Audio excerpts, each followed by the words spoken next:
अस्सलाम वालेकुम। Sindh education channel ते भली कर। अॼु पाण फॉर्म और शेप्स ऑफ बैक्टीरिया पढ़ंदासीं।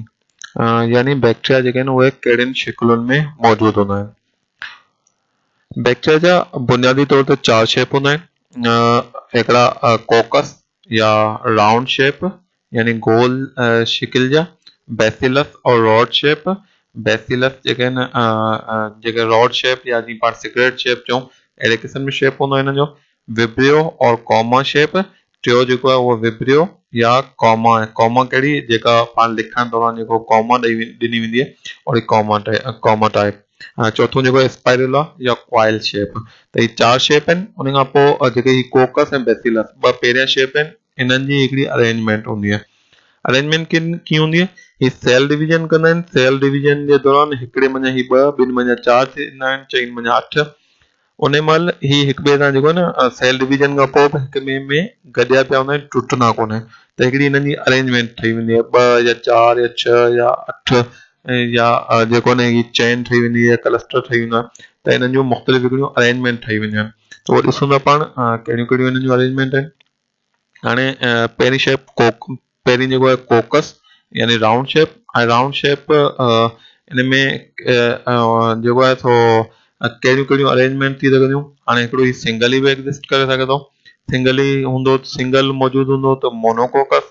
उन खां पोइ ॿ राउंड शेप बैक्टीरिया बि गॾु थी सघंदा। जेकॾहिं ॿ हूंदा त उनखे डाइप्लोकोक्साई, डाइ वर्ड ॿिनि जे लाइ इस्तेमालु थींदो आहे। कोक्साई कोकस जो प्लूरल आहे। उन खां पोइ टेट्राड जेकॾहिं चार राउंड शेप बैक्टीरिया गॾु हूंदा। उन खां पोइ जेकॾहिं चेन आहे, चेन ठहियल आहे, चेन में हूंदा त हिननि खे स्ट्रेप्टोकोक्साई चयो वेंदो। अच्छा, उन खां सवाइ क्लस्टर या छुगे में हूंदा, जीअं अंगूरनि जो क्लस्टर थींदो आहे, अंगूर छुगे में मौजूदु हूंदा आहिनि। त ईअं जेकॾहिं हूंदा त हिननि खे स्टेफाइलोकोक्साई चइबो। हाणे ॿी बेसिलस यानी रॉड शेप। जेकॾहिं बेसिलस सिंगल ई मौजूदु हुजे त मोनोबेसिलस यानी हिकिड़ो रॉड शेप बैक्टीरिया।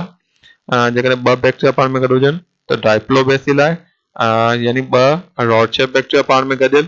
उन खां पोइ जेकॾहिं रॉड शेप बैक्टीरिया चेन में हुजनि त स्ट्रेप्टोबेसिलाई। रॉड शेप बैक्टीरिया क्लस्टरी फॉर्म में कोन हूंदा आहिनि। बुनियादी तौर जेके आहिनि उहे ही टे ई जेके आहिनि जो अरेंजमेंट आहिनि उन खां सवाइ बि हिकिड़ी हथ का बि थी सघे थी हिन जी। अच्छा, उन खां पोइ टीह जेको विब्रियो। अच्छा, जेके ही पहिरीं शेप आहे कोकस राउंड शेप। हिन में को फ्लैजिला मौजूदु कोन हूंदो आहे। फ्लैजिला जेको लोकोमोटरी ऑर्गेनिल आहे, ही मूवमेंट लाइ इस्तेमालु कंदा आहिनि। त हिननि में को बि लोकोमोटरी ऑर्गेनिल कोन्हे। जेका ही ॿी टाइप आहे इन में लोकोमोटरी ऑर्गेनिल थी सघे थो मौजूदु हुजे, थी सघे थो न मौजूदु हुजे। पर हिन में अक्सरियत जेका आहे न में मौजूदु हूंदो आहे। अच्छा, जेके राउंड शेप बैक्टीरिया आहिनि इनमें फेमस एग्जांपल जेको आहे उहो स्ट्रेफ ओरियस या स्टेफाइलोकोकस ओरियस, स्ट्रेप्टोकोकस पायोजिनीस। इहे जेके आहिनि हिननि जा कॉमन एग्जांपल आहिनि। इहे जेके आहिनि से गले वग़ैरह जो इंफेक्शन या स्किन इंफेक्शन या जेको ही अपर रेस्पायरेटरी ट्रैक्ट जेको साह वारो सिस्टम चइबो आहे अची वेंदो आहे, इन जो इंफेक्शन कंदा आहिनि। राउंड शेप बैक्टीरिया में सैल्मोनेला टाइफी मौजूदु है। रॉड शेप बैक्टीरिया में सॉरी सैल्मोनेला टाइफी मौजूदु है, जेको टाइफॉइड कंदो आहे, मुदे जी बीमारी कंदो आहे। उन खां सवाइ शिगीला डायसेंट्री जेको डायसेंट्री कंदो आहे, पेट जी बीमारी कंदो आहे। त ही जेके आहिनि हिन जा एग्जांपल आहिनि। अच्छा, उन खां पोइ विब्रियो और कॉमा शेप। हिननि जी का बि अरेंजमेंट कान हूंदी आहे। हिन में थी सघे थो जेको आहे न फ्लैजिला मौजूदु हुजे। ही कॉमा शेप हूंदा आहिनि। ऐं विब्रियो और जेको कॉमा शेप बैक्टीरिया आहे उन जो जेको एग्जांपल आहे विब्रियो कोलराई। ही कोलरा जी बीमारी कंदो आहे, यानी जेको पैचिश वाटरी स्टूल जेको पाणी जहिड़ा जुलाब थी वञे, जेको पेट ख़राब थी वञे त उहो। उन खां पोइ चौथीं टाइप स्पाइरुला। ही क्वाइल शेप जेको आहे न ही क्वाइल ठाहींदो आहे। ही कुझु हल्की क्वाइल ॾेखारियल आहे पर हिन खां वधीक क्वाइल थी सघे थो ही। ऐं हिन जी जेका एग्जांपल आहे हिकिड़ो ट्रेपोनेमा पैलिडम। ही सेक्सुअली ट्रांसमिटेड डिज़ीज़ आहे जेको काज़ कंदो आहे। एतिरी कॉमन कान्हे का, पर मतिलबु इहा जेका आहे ही डिज़ीज़ जेको आहे इहा काज़ कंदो आहे। सिफिलिस नालो आहे डिज़ीज़ जो ऐं बैक्टीरिया जो नालो ट्रेपोनेमा पैलिडम। अच्छा, अरेंजमेंट ऑफ कोकस जी पढ़ियोसीं।